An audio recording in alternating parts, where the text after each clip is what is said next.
La única diferencia que podría haber ahí es que, por ejemplo, creo que al final del gobierno de Moreno, y le cae la pandemia, si mal no recuerdo, fue el tema del 2019, llegaron a un acuerdo, se limpiaron con lo que firmaron, y ¡pac! Le cayó la pandemia y como que lo salvó al presidente de que no existan arremetidas y el mundo se paralizó. Y también estaba eso, David, como que, bueno, ya se va Moreno, o sea, vienen elecciones. Acá estamos 3 años todavía, es jodido. Tú decías algo cierto, David, que era los medios de comunicación. Hay una pelea desesperada por varios medios nacionales de posicionar el tema de que la protesta está mal habida, minimizada, y que están culpando casi de todo a ISA, y que antes del 13, si no me equivoco, que empezó todo esto, vivíamos en un paraíso. Sí, es absurdo. Es absurdo. El rol de la prensa ha sido terrible.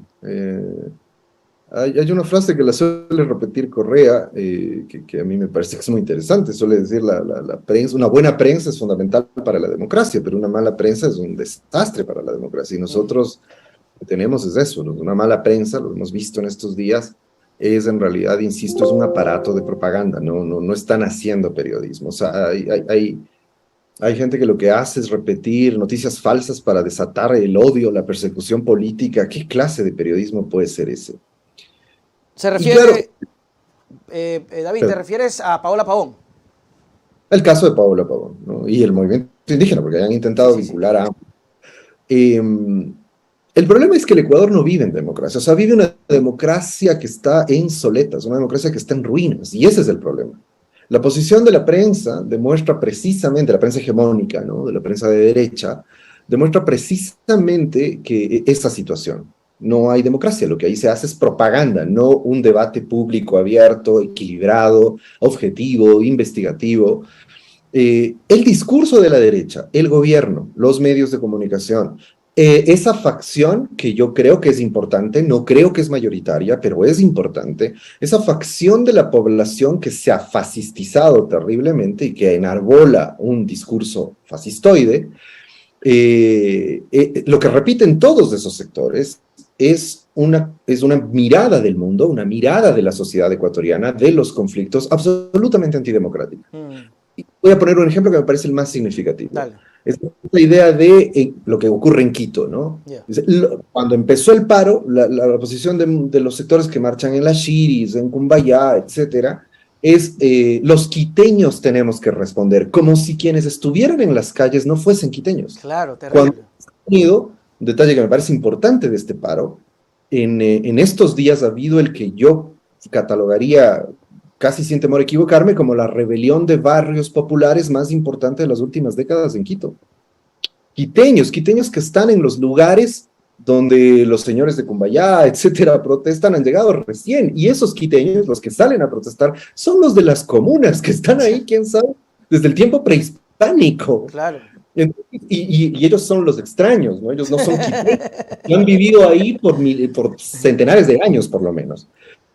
Entonces, eso te muestra lo profundo. Por eso es que decir que este es porque ellos se quejan, ¿no? Cuando se les dice fascistas, dicen exageramos. No. El fascismo tiene como condición básica negar al otro, negar las posibilidades democráticas. Y eso significa negarle al otro, o sea, no reconocer que el otro tiene un reclamo legítimo. ¿Por qué hago toda esta reflexión? Porque el modo en que el gobierno trata a la rebelión popular es exactamente el mismo. Cuando criminalizas, no hay mejor modo de negar al contendiente, al otro, al que no piensa como uno, que criminalizar y moralizar para mal, es decir, decir que el otro no es moral, no es ético, es un delincuente, es un criminal, es un asesino, es un psicópata. Negar así al otro es negarle derechos, es negarle el derecho a la interlocución, es negarle el derecho a la posibilidad de hablar democráticamente con el otro. Y decía todo esto porque toda la experiencia histórica, todos los estudios que se hacen sobre estas cosas, Nelson, demuestran que es imposible. O sea, hay que ser categórico con esto. Es imposible tener un levantamiento popular, una rebelión popular de las dimensiones que han tenido la de octubre y la que estamos viviendo en este momento, por alguna fuerza oscura que está operando para tratar de conspirar. Es imposible. Si eso fuese así, los enemigos de Correa, por ejemplo, eran enemigos muy poderosos. Intentaron varias veces armar movilizaciones grandes y no pudieron hacerlo. ¿Por qué? Por una razón sencilla, porque eso no podía tener un asidero tan grande, porque si bien había críticas, si bien había gente que se oponía, sobre todo en su peor momento, la situación del país no era tan catastrófica. Claro, claro. La situación ahora es catastrófica, es por eso que la gente sale a protestar en contra del gobierno. Totalmente de acuerdo.